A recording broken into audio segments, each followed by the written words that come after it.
Queria que você abrisse a sua Bíblia em Gênesis. Eu não tenho um texto propriamente dito e eu quero fazer uma reflexão nessa noite. Gênesis capítulo 1, e eu quero falar de Jesus. Eu quero tentar falar um pouco do significado do Natal. Eu quero tentar compartilhar algo que o Senhor colocou essa semana no meu coração, quando o pastor me pediu para compartilhar.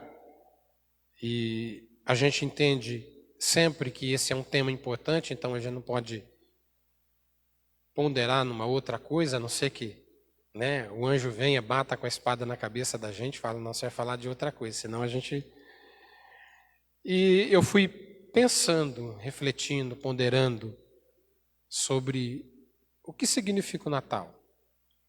Eu fui entendendo que alguns textos foram aparecendo na minha cabeça, no meu coração, e eu fui entendendo que para a gente falar do Natal, do verdadeiro significado do Natal, a gente precisa voltar lá para trás.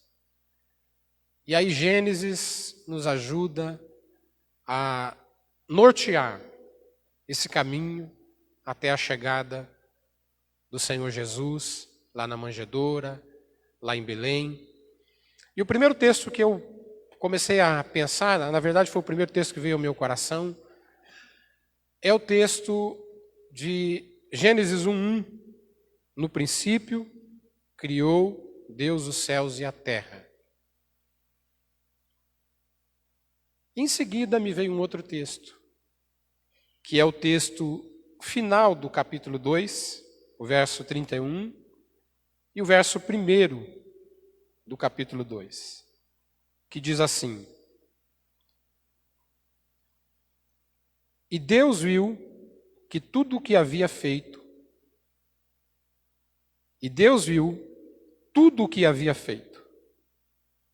e tudo havia ficado muito bom.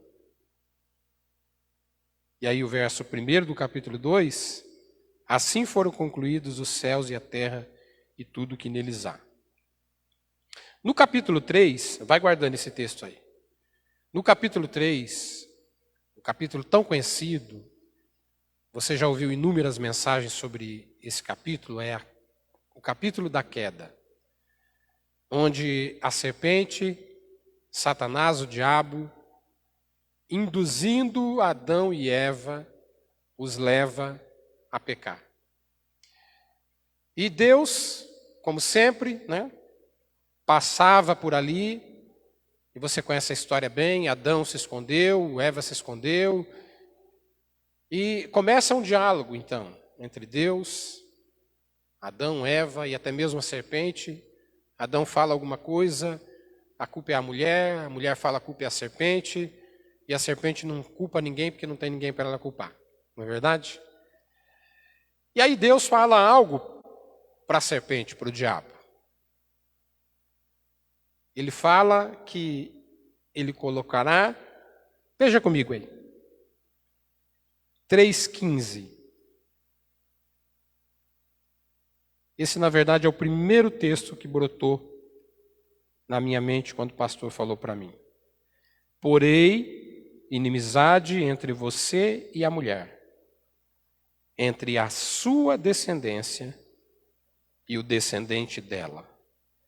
Porém, inimizade entre você e a mulher, entre a sua descendência e o descendente dela. E este lhe ferirá a cabeça, falando de Jesus. E você lhe ferirá o calcanhar.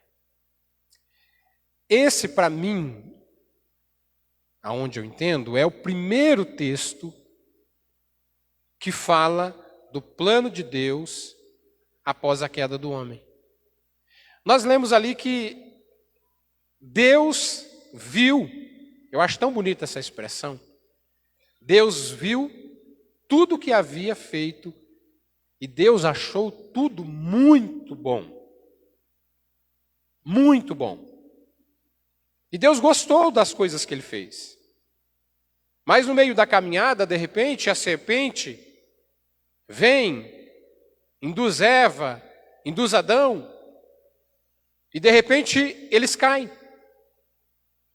E aí eu fiquei pensando essa tarde, o homem estragou tudo aquilo que Deus havia feito. Se você conhece, eu creio que você conhece, Deus tirou Adão e Eva do jardim, os expulsou dali. Mas até então Deus havia feito algo tremendo, extraordinário, tudo muito lindo, tudo maravilhoso. E por último ele faz o homem e o coloca naquele lugar maravilhoso, Éden, lugar de delícias, lugar de deleite. Mas de repente, o nosso adversário vem, começa um diálogo, induzindo,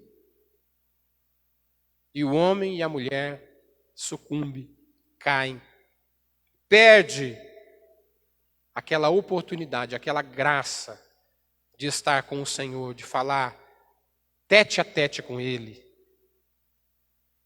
de poder estar na presença de Deus. E isso me fez pensar algumas coisas, porque foi a partir desse texto, quando Deus faz a promessa que lemos agora, que da descendência da mulher, já que Satanás, a serpente, induziu a mulher, Deus então agora quer usar a mulher. E ele fala então, na descendência da mulher, um descendente da mulher, falando especificamente de Jesus. Ele fala, este vai ferir a sua cabeça, e você vai ferir o calcanhar. Lógico que a gente pensa, né, que um ferimento da cabeça é muito mais preocupante do que um ferimento do calcanhar. E aí Deus então faz a promessa. Deus, acredito, ele já tinha o plano B. Mas sabe, amados, eu fiquei pensando essa tarde sobre isso. Satanás já tinha estragado algumas coisas lá no céu. Se você conhece bem a Bíblia, eu acredito que sim. Você sabe que Satanás caiu e com ele 1/3 de todos os anjos caíram juntos, porque ele desejava tomar o lugar de Deus ou a glória de Deus. Então lá no céu, Satanás já havia estragado tudo. E aí ele vem para a terra, nesta oportunidade que Deus está criando, o homem, natureza, né? Deus queria uma família tremenda e ele faz algo tão especial. E de repente Satanás vem e estraga de novo. E induz o homem a estragar tudo aquilo que Deus estava preparando. Mas sabe, Deus não foi pego de surpresa. Às vezes a gente faz a leitura, né? E, que tristeza. Deus não foi pego de tristeza, de surpresa. Deus não ficou de boca aberta. Agora o homem... Não. Satanás deve ter, eu imagino, dado algumas gargalhadas, pensado que agora tinha acabado com tudo. E Deus apenas estava começando, iniciando todo um processo que iria mudar a vida de toda a humanidade. E eu fiquei imaginando essa tarde, Deus falando, né? Conversando com Jesus, conversando com o Espírito Santo, todo o planejamento do que iria acontecer depois. E Satanás pensando, bom, agora eu consegui novamente destruir, derrubar aqueles que Deus ama. E Deus simplesmente disse, você não sabe o que vai acontecer. O descendente da mulher que você induziu vai pisar na sua cabeça. E ainda que você vai ferir o calcanhar dele, mas você vai ser derrotado. Sabe, amados, nós estamos falando do Natal. E o Natal tem tudo a ver com a redenção. O Natal foi necessário, possível, porque lá atrás o homem caiu, pecou, se afastou de Deus. E essa promessa que Deus faz, essa afirmação que Deus faz para Satanás, se cumpriria justamente no nascimento do Salvador, se cumpriria no nascimento do Senhor Jesus lá em Belém da Judéia. Há 6 séculos antes, mais ou menos, de Jesus nascer, o profeta Isaías fala no capítulo 7, que da virgem nasceria um menino, e o seu nome seria Emanuel. Mais ou menos 6 séculos antes. No capítulo 9, nós temos o que foi cantado agora há pouco aí. Seu nome será Maravilhoso Conselheiro, Deus Forte, Príncipe da Paz. Deus foi preparando, de tempo em tempo, foi ministrando, foi compartilhando, através de outros profetas também, o nascimento do Senhor Jesus. É interessante que parece que a forma do inimigo agir é sempre a mesma. Ele induziu lá nos céus, ele induziu lá no início da criação, e ele vai induzindo o tempo todo.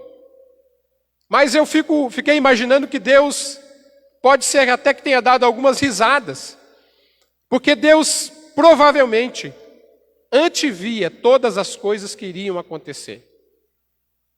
E hoje, por conta do nascimento do Senhor Jesus, nós temos o livre acesso. Então o Natal, ele não é simplesmente o nascimento do rei, mas é o cumprimento de uma promessa. É a manifestação de algo que Deus falou que iria acontecer.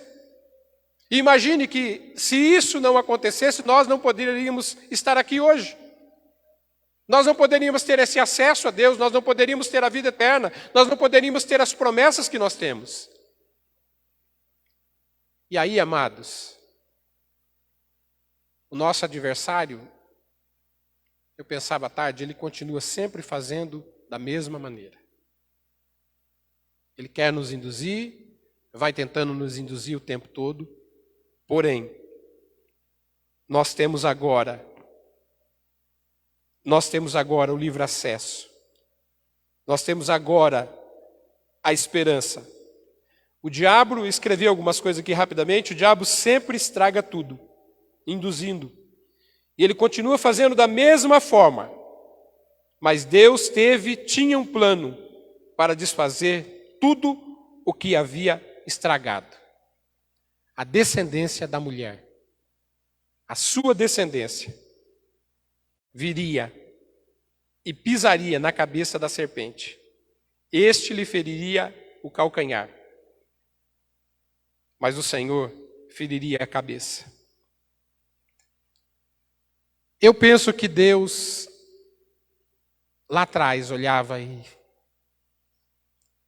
para cada um de nós, amados. Adão e Eva devem ter saído do paraíso tão desolados. E a gente vai lendo a história e tantas coisas foram acontecendo. Mas eu creio que no coração de Deus havia um vislumbre tão grande. Porque Deus sabia que na vinda de Jesus, no nascimento de Jesus, haveria uma transformação tão poderosa. Haveria redenção, transformação, cura, libertação. O diabo jamais imaginou que essas coisas poderiam acontecer. Ele queria apenas destruir aquilo que Deus havia feito. Ele queria apenas estragar. Isso me fez pensar que muitas vezes ele ainda vem tentando. Em todo o tempo todo. Ele vem tentando estragar aquilo que Deus quer fazer na sua vida, na minha vida. Aquilo que Deus quer fazer no meio do seu povo. Sempre de uma maneira astuta, mas fazendo sempre do mesmo jeito, de maneiras diferentes. E sabe, amados, eu me empolgava no meu coração porque eu quase que conseguia ver Deus falando, mas não vai conseguir. Porque o Senhor Jesus, no seu nascimento, na sua missão, Ele vai pisar na cabeça. Ele já pisou a cabeça da serpente. E por conta disso, nós podemos vencer qualquer coisa. Deus fala desse plano de redenção através dos profetas. Tudo apontava para o novo nascimento. Deus iria mudar a história da humanidade. O diabo iria continuar induzindo, mas agora seria diferente. O Emanuel não estaria, o Emanuel não nos deixaria mais sozinhos. Capítulo 7 de Isaías fala do Emanuel, que significa Deus conosco.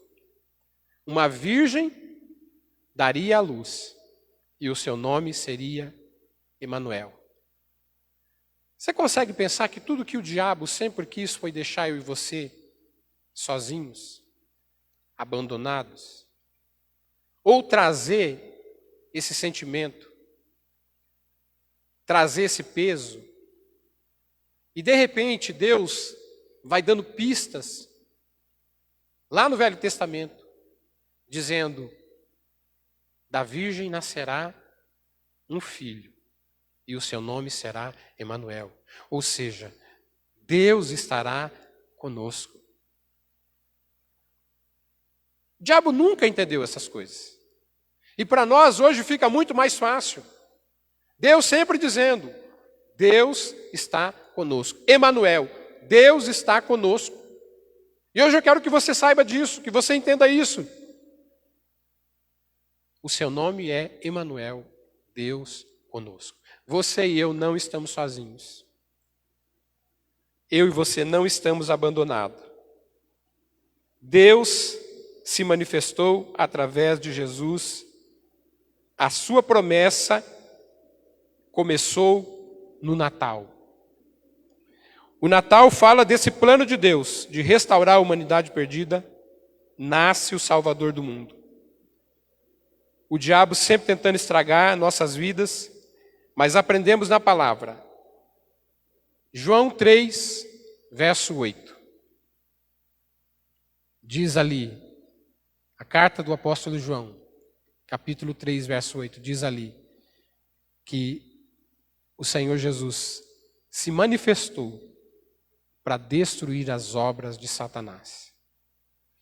Há alguns textos na Bíblia que o Senhor Jesus fala que Ele, através do seu nome, nós poderíamos fazer qualquer coisa. Então, amados, o Natal fala dessa redenção. Vou sintetizar, vou resumir, muita coisa, muita informação. O Natal fala desta redenção, desse propósito. Lá atrás, quando Adão e Eva desfrutavam de tudo que Deus havia feito, preparado. Quando eles caem, eles perdem todo o direito. É tão interessante, a gente precisava, para falar de redenção, precisava falar de justiça. Porque muitas vezes a gente não entende simplesmente por que Deus não pode jogar tudo debaixo do tapete e simplesmente podia ter esquecido e dito para Adão e Eva: olha, vocês estão perdoados, não façam mais isso e tudo está certo. Eles pecaram. Deus precisou tirá-los dali e eles ficaram afastados de Deus.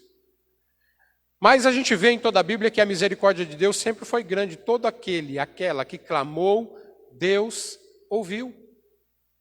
A Bíblia fala de Enoque, que andou com Deus. E Deus o tomou para si. E esse foi sempre o propósito de Deus. Deus queria uma grande família, muitos filhos. E Satanás foi lá e estragou. Porém, Deus, que não se deixa pegar de surpresa, preparou de antemão, falando a respeito do nascimento de Jesus, fez a promessa, e nós vemos ali em Marcos, Lucas, o texto falando que Maria e José deveriam colocar o nome de Jesus, porque ele seria o Salvador do mundo, e ele salvaria todas as vidas, todo ser humano. Então, amados, o Natal, ele é tão profundo. Ele é muito mais do que simplesmente o nascimento de Jesus. Ele tem todo um contexto que fala da nossa redenção, da nossa salvação, da nossa transformação. E para mim ele fala até mesmo, eu usei bastante a expressão, a palavra estragar, porque em todo tempo a gente vê, eu tenho sido redundante nisso, que o diabo em todo tempo vem tentando estragar aquilo que Deus quer construir na vida de cada pessoa. Em todo tempo ele vem tentando induzir as pessoas ao erro, ao engano, para não ter acesso, para não viver aquilo que Deus deseja que vivamos. E o Natal é Deus trazendo de volta tudo aquilo que Ele sonhou para cada um de nós. Então hoje eu falei que, para mim, essa igreja deveria estar cheia, abarrotada. A igreja, de uma maneira geral, deveria comemorar o Natal justamente por conta disso. Porque o menino nos nasceu. Seu nome será Conselheiro, Deus Forte, o Pai da Eternidade. É Deus enviando o seu próprio Filho. É Deus trazendo a cura para toda a humanidade. É Deus trazendo a resposta para aquilo que nós não conseguiríamos fazer. É Deus trazendo a possibilidade de uma nova história, uma mudança de vida para cada um de nós. Então, o nascimento de Jesus, ele é o início de uma grande promessa. Um dia, eu acredito, nós viveremos como Adão e Eva antes da queda. Amados, não haverá limites. Poderemos estar com Deus, como as Escrituras ensinam.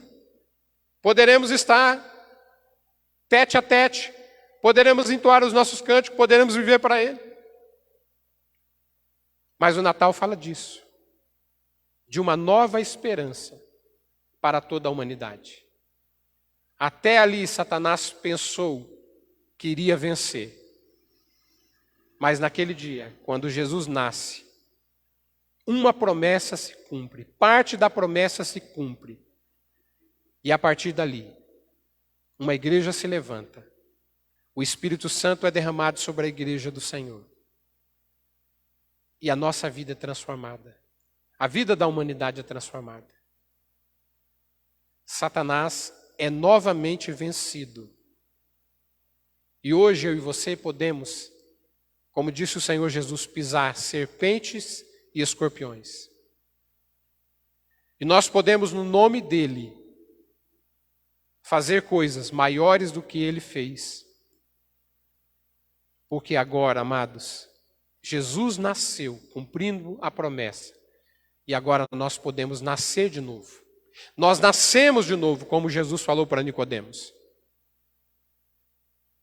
Então, nós podemos viver de uma maneira diferente. O que é Natal? É a restauração de toda a humanidade. O que é o Natal? É Satanás sendo vencido. É onde ele leva uma pisada na sua cabeça.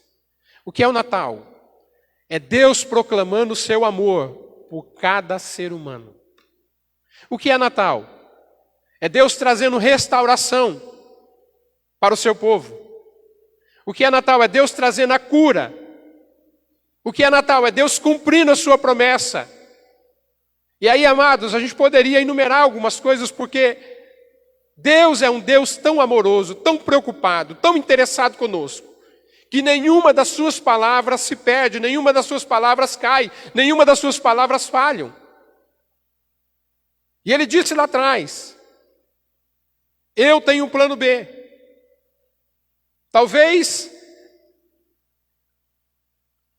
eu acredito, o inimigo deve ter pensado, agora eu consegui. Mas a saga estava apenas começando. E Deus tinha um projeto tremendo, extraordinário, grandioso, que iria mudar a vida de centenas de milhares de pessoas. João fala que Deus amou o mundo de tal maneira.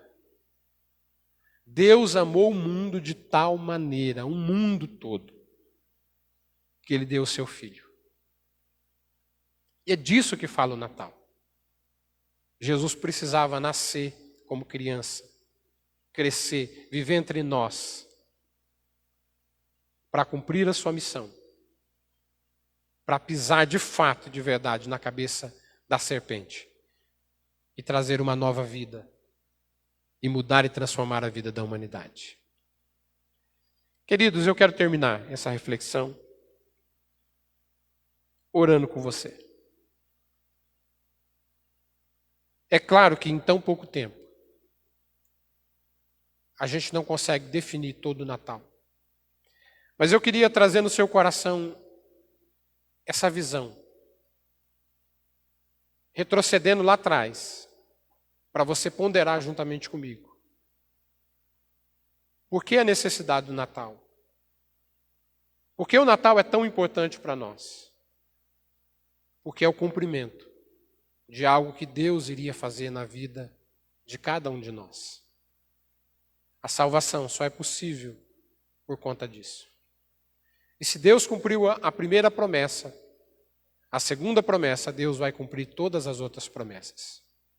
E hoje, por causa do nascimento de Jesus, nós temos esse nome poderoso. Nós temos o Espírito Santo que vive em nós, que habita em nós. Por causa do nascimento de Jesus, Deus vai cumprir todas as outras coisas que Ele havia prometido. Por causa do nascimento de Jesus, um dia a trombeta vai soar. E nós estaremos com Ele. Por causa do nascimento de Jesus, um dia nós viveremos para toda a eternidade diante de Deus. Diferente do que o inimigo imaginava, desejava e tem desejado. Deus tem preparado. Deus tem preparado. Deus tem preparado graça. Abundante graça. Através do nome de Jesus, através da vida de Jesus, através do sangue de Jesus. Deus tem preparado graça, poder e autoridade para que cada um de nós possamos viver, vencer e manifestar o melhor de Deus. Amém?